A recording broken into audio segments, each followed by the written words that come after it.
Our conditions remaining bullish in this bull market.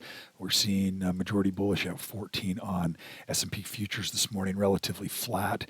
Not too much happening right here. We're majority bullish on the 1 hour time frame as well, but we are entering into this supply block right here, which is where prior resistance has been, and all-time highs here on S&P 500 as well. So I wouldn't be surprised to see some resistance at these areas, at these levels, and see if we can push through that. That'll be significantly bullish for the markets here as well. This is the look of the S&P 500. You can see here when we're talking about the extremes, also when we get down into these locations, we get into these support areas or these demand zones, and we get up into these resistance areas, these supply zones, when we're getting the extended trends, those are often happening at those edges, at those extremes as well. So utilizing the trend condition indicator can help look for and recognize when we are at the extremes, in addition to confirmation to support resistance, the supply demand zone locations. That's S&P 500.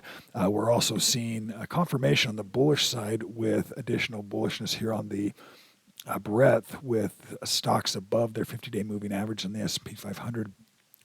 Sitting at 47, moving back up a little bit here, neutral trend at 7 and 7, so relatively flat on the breadth, but it had moved bullish with this last move. We'll see if we get any strength. We're right at that 50% line, sometimes can also act as resistance for this indicator as well when we're looking at the extremes.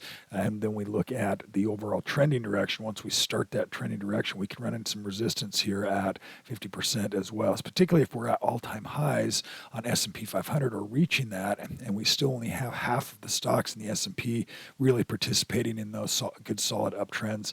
That could also indicate some additional weakness, not real solid confirmation on the rally currently. VIX showing a little bit of weakness here on the 1 hour time frame. Again, if that's sitting at 14 and 14, that's majority bearish to the downside, which is bullish for stocks. And this 1 hour time frame, we're starting to see that curl back up a little bit towards the end of the day yesterday as markets pulled back just a little bit here.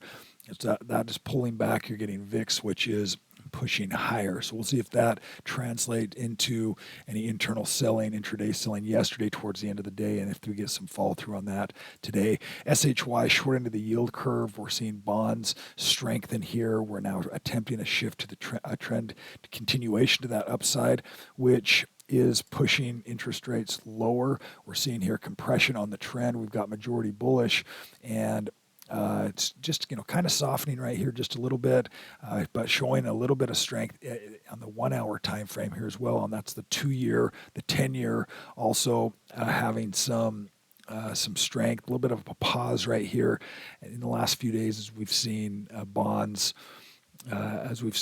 rally just a little bit to the upside here as well. Let's look at the Dow DIA, which is also majority bullish, solid trend shift here. Could see a retracement and pullback. When we get these trend shifts, crossovers, and we get an expansion, we could see a little pullback into that new trend, a little retracement. We'll see if that develops here on the Dow. We're getting compression at the upper end of that trend as well. And this solid longer term trend still intact, meaning we're just, you're still seeing the spacing right here, not seeing any compression. You are seeing a little bit of a flattening here, but that started to curl up just a little bit on the Dow. We'll see if we do get any kind of press higher on the Dow, or if we're going to run into some resistance on these markets here at these levels as well. NASDAQ 100, the triple Qs, very similar pattern here as well. And Russell 2000 also showing strength, majority bullish at 14, and crossing back up on that 1 hour time frame. USO had been extended in its trend, starting to pull back.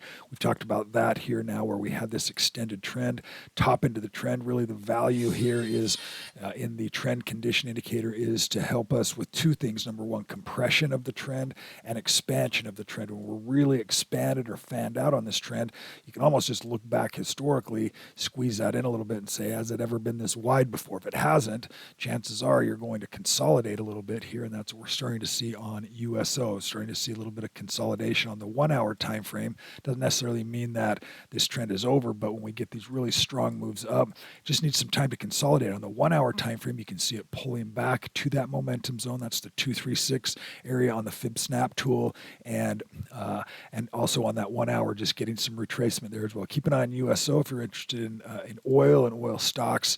It looks like oil is still gaining some momentum here.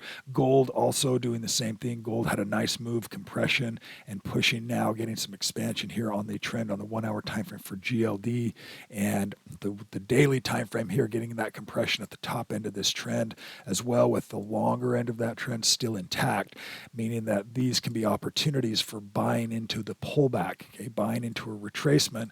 This is still bullish. The fib tool also indicating that it's connecting to the trend high and trend low. It's indicating this is the trend and that these are levels of support that demand can start to come back in and push things higher again. We're starting to see that in gold as that's moving back up into the momentum zone as well. And then silver, we talked about silver yesterday with this daily time frame, this compressed trend. This is a nice looking compressed trend when you get everything compressing at these levels and still getting a bullish tone to that overall pattern and trend. Could see some more upside here on SLV. As well. A couple stocks to consider for today in the scans. Again, if you want access to these filters or to get the setups, you can just go into the Discord channel, which there's a link in the description here on this video also. SGHC, nice confirmation bar. A couple of days in here where we're back up above momentum with that move yesterday. Retraced, bounced off that 50% zone. Let's go a little bit deeper on that trend. Here, it's had a pretty big run from 3 to 7, and then a decent pullback, and now moving back to the upside in the casino gaming space.